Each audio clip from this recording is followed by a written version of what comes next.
Instagram, just know that you can always follow our YouTube channel, which is called The Shades of Grey Show on YouTube.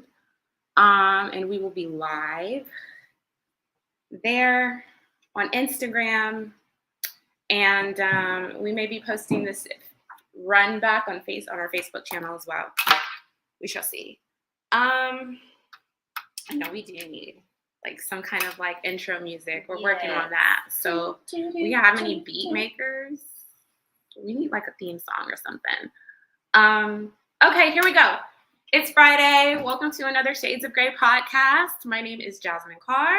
I'm Monique Hogard, and we are with Archway Real Estate Group. Hello, hello, hello. Today is like a really, really chill day. We've got a really big event happening tomorrow from 2 to 4 p.m. Super excited. This is going to be our first annual Shades of Grey podcast sponsored event. It is a breast cancer awareness and donation drive. So we will be accepting monetary donations. We'll also be accepting wigs for two really awesome nonprofit organizations that we have decided to partner with. One called Survive Her, and the other one was Beauty Beyond Breast Cancer. Beauty Beyond Breast Cancer. We are also very excited to announce that we will be hosting this event at one of Saratoga's new model homes in the Cypress area. This is going to be a great opportunity for you to come and hear our really amazing speaker, Siobhan Lowe, talk about her experience and also giving us some general information just so we can be aware of breast cancer and how we can identify it and the steps that we can take in order to make sure that we are staying healthy. Very excited about that. Also have an opportunity to get to see some really amazing homes and talk to us or the Saratoga salespeople about any incentives that they have closing out the year. So a lot of really great opportunities. We're really excited to be able to be hosting this. Took a lot of work, a lot of phone calls, a lot of negotiating to go ahead and get this together. We did it in a very short amount of time. So just really excited that we're able to finally bring you guys our first sponsored event. Yes. So the link will be in the bio on YouTube. And then for all of my IG followers, I will post the story with the link to register if you're interested so that you can go and you can check that out. Yep, and I put it on my profile on the Instagram and my Facebook page as well. And then there's also an Eventbrite link. It is a free event, so if you want to go ahead and register and get your ticket, feel free to do that as well. Yes, so come on stop by to see us. Really excited to have you guys. And the address is going to be 7927 Tuscan Cypress Boulevard, zip code 77433. Again, that's 7927 Tuscan Cypress Boulevard, and it's from 2 to 4. Yes, and you can go to the Eventbrite link, and there will be directions on how to get to the property. Please remember that this is a new construction area. Sometimes it can be a little janky on the GPS, so make sure that you get those instructions or reach out to either myself or Monique directly, and we can make sure that you know exactly where you're trying to go. Yep. So like I said, today we're going to keep it pretty chill. We're coming into the end of the selling season. So, in real estate, sales tend to slow down, but houses, Murph said, houses. There's your theme song. You're welcome. Thank you, Murph. Thank you for that contribution. We appreciate that. But yeah, so usually around this time, the market, we usually see it slow down, but that doesn't necessarily mean that there aren't opportunities or that there aren't buyers and sellers. Usually what we find is that during this time of year, buyers and sellers are actually more serious and more incentivized to get a deal closed because who wants to be moving during the holiday season, right? Right. As we've already spoken about in previous episodes, this offers a really great opportunity for anyone who's looking to purchase new construction, anyone who's looking or able to purchase new construction. A lot of really great incentives and a lot of really great offers that the builders are giving to buyers because they understand that it's not really desirable to move during this year. They're also wanting to get that inventory off of their books. So if you are looking to move before the end of the year, not really sure if it's really a good time, my whole rule of thumb is if the numbers make sense and you have a desire to move, then you should consider moving. Don't listen necessarily to what. Don't wait.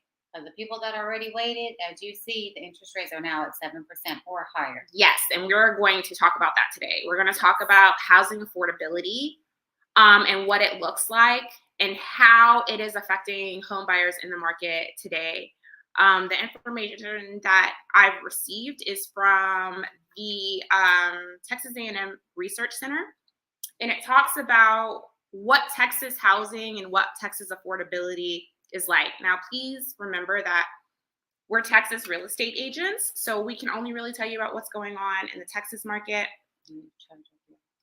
And you need to make sure that if you are outside of the Texas market, that you speak to someone who is a professional in your market in order to understand and get an idea of what the market is looking like in your area.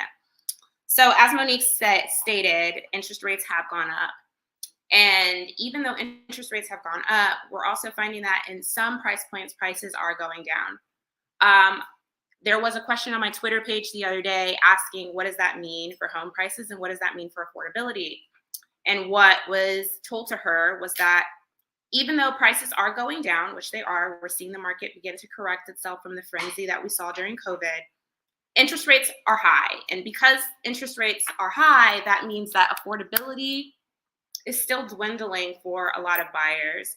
This is going to affect more first-time home buyers than it is repeat home buyers, because repeat home buyers already have some equity in the home that they purchased before interest rates went up.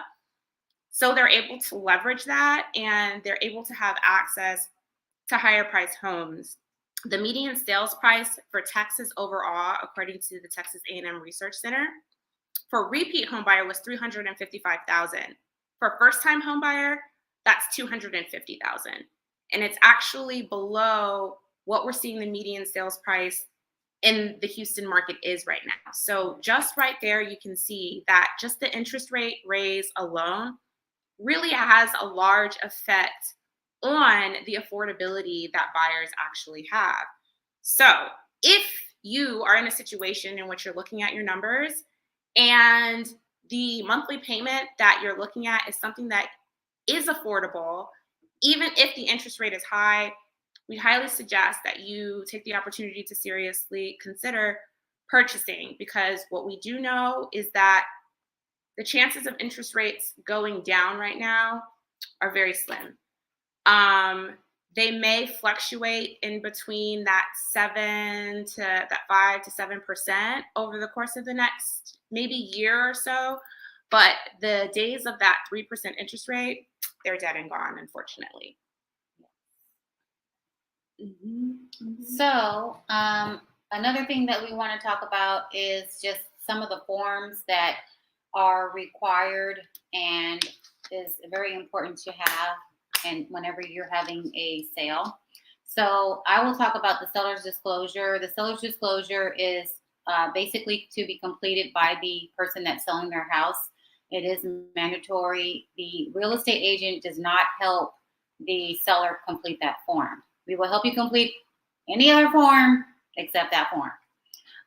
They are to provide previously undisclosed details about the property's condition that the prospective buyer may find unfavorable.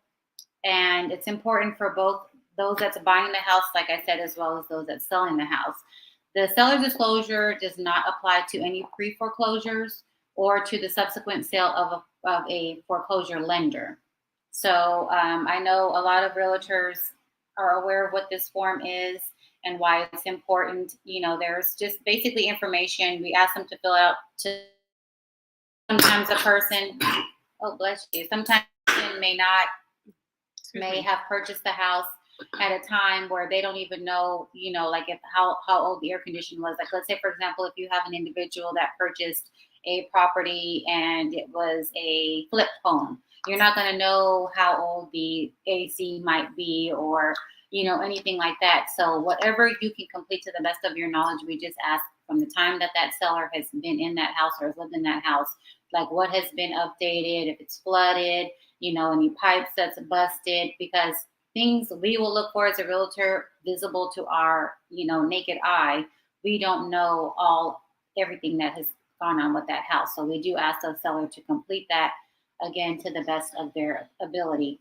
Now, if the buyer does not have that document, they can rescind their contract if it has not already been withdrawn by the seller, and the seller will be liable for the buyer's costs. The seller's failure to provide the disclosure, basically, you don't. How am I trying to word this? You don't want to be in a position where there's monetary damages for undisclosed defects. So, we hear about the Deceptive Trade Consumer Protection Act and Statutory Fraud Act. So if a seller knows, say for example, they had foundation issues, but they don't disclose that or provide the warranty, that is fraudulent. That's deceptive because they know that there was something wrong with the house, but they didn't disclose it. So when the buyer comes in and now there's foundation issues, that probably would have swayed their decision on buying that home. Maybe not, just depends on the circumstance and the situation, but it could close. Then it's as if it never happened when the seller knows that it did. So that's just like an example I'm trying to provide. So please, if you are selling your home and you are working either with a seller or if you're a seller looking at this show, please make sure you get that form completed as soon as possible. One, so that way you can be on the up and up with, the buyer that's going to be purchasing your house, and also so that way that buyer does not pull out, on the offer because you decided not to disclose the information or get the form over to the buyer. Yeah, a rule of thumb in the industry, generally, if you're a seller, usually your listing agent will provide that form for you, and will ask for it when they list the property. It's always nice to be able to provide that right up front for anyone who's willing to make an offer. So as a seller, definitely something to look out for and to ask your agent, whoever you're interviewing, about the seller's disclosure, because without it, like Monique was saying, it could really kind of get you in, not even kind of, it can really get you into some trouble. If you are a seller who happens to be slow on doing paperwork or not really wanting to do paperwork, please understand that if you are to get into an offer and after the offer, the seller's disclosure is given to that buyer, the buyer does reserve the right to walk away if they find something on that seller's disclosure that they didn't know about or they weren't expecting. So it's a way to make sure that your deal is bulletproof, just being proactive, making sure that you get that done. And even for buyers, first-time home buyers, you want to make sure that you are looking out for that seller's disclosure. When you get into a home, make sure that you're kind of keeping track of these things. So when it is time for you to sell your home, maybe 4 or 5 years down the line, it's not going to be too much of a task for you to have to go back and really think about those things. You kind of already have an idea of what's going on. And the seller's disclosure is also just a really great checklist to have on the different components of your home. So yes, something that's very, very important to have. And also sellers of estates where the owner has died and their heirs have not lived in the home, they don't have to provide a seller's disclosure, nor do builders have to provide a seller's disclosure if they are providing a warranty.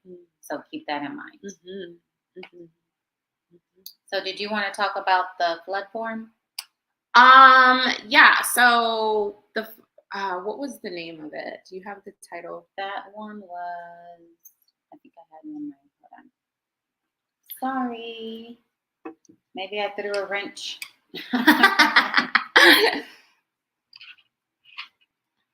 might have to pull it up. Yeah, I think I had it on another thing here. It's the new flood disclosure form. The Texas Real Estate Commission just had a meeting. There's a new flood disclosure form for leases. That is going to be the TREC 54-0. And it's added to the paragraph to the seller's temporary residential lease and the buyer's temporary residential lease.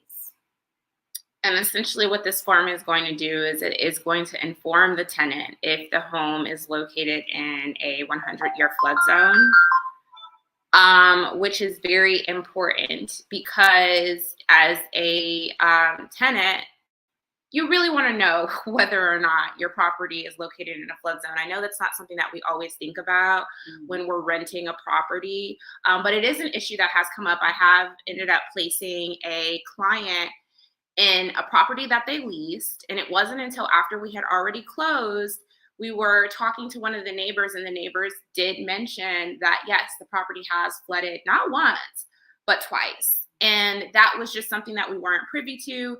Previous to this change, there was nothing stating that that sort of information needed to be disclosed.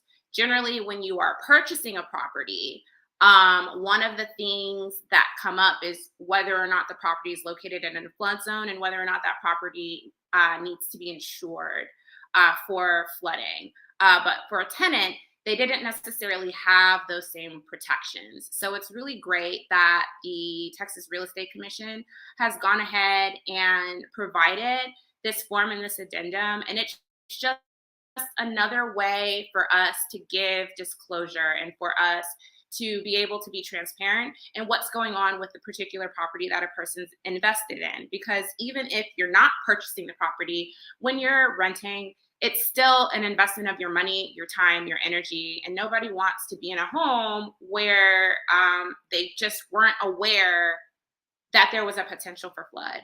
So really great opportunity to be able to gain further information as a consumer. And I think that probably took place because of of Harvey, what happened.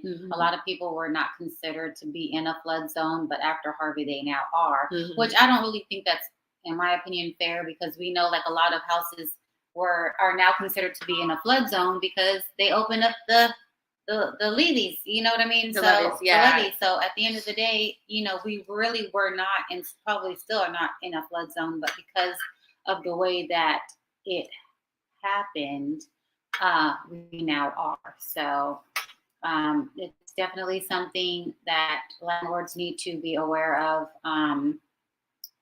Landlords of temporary residential leases are not exempted from it. And it does add a new paragraph referencing the notice in the seller's temporary residential lease. And like I said, the buyer's temporary residential lease. So we are now, most of us are down in a 100-year flood zone, floodplain. So that is the reason why, and that's why they made that change. So as it rains today. As it rains today on Friday before Halloween. Yes. So yeah, I think that pretty much does it. Yeah, that's all we have for you guys today on this Freaky Fun Friday, right? Yes, thank you so much. I hope that you all liked the content, and if you appreciate the content, please subscribe on our YouTube channel, our YouTube page. Yes. We definitely need our viewership up, and we're trying to get some more things implemented for next year because we have a lot of new ideas where we will be adding some additional unique things. Yes. So stay tuned for that. I'm very excited. And we definitely plan to have more vendors, partners on our show, whether it's lenders, we may have some people from our title company, our title reps, definitely investors, wholesalers, and just, what they bring to the industry and how they may even help you all at some point in the process. Correct. Well, that's all we have for you guys today. I hope you have an excellent rest of your week. We will see you again on the next episode. And have a happy Halloween. Have a happy Halloween. Indeed. All right, guys. Until next time, see you. Bye-bye. Bye.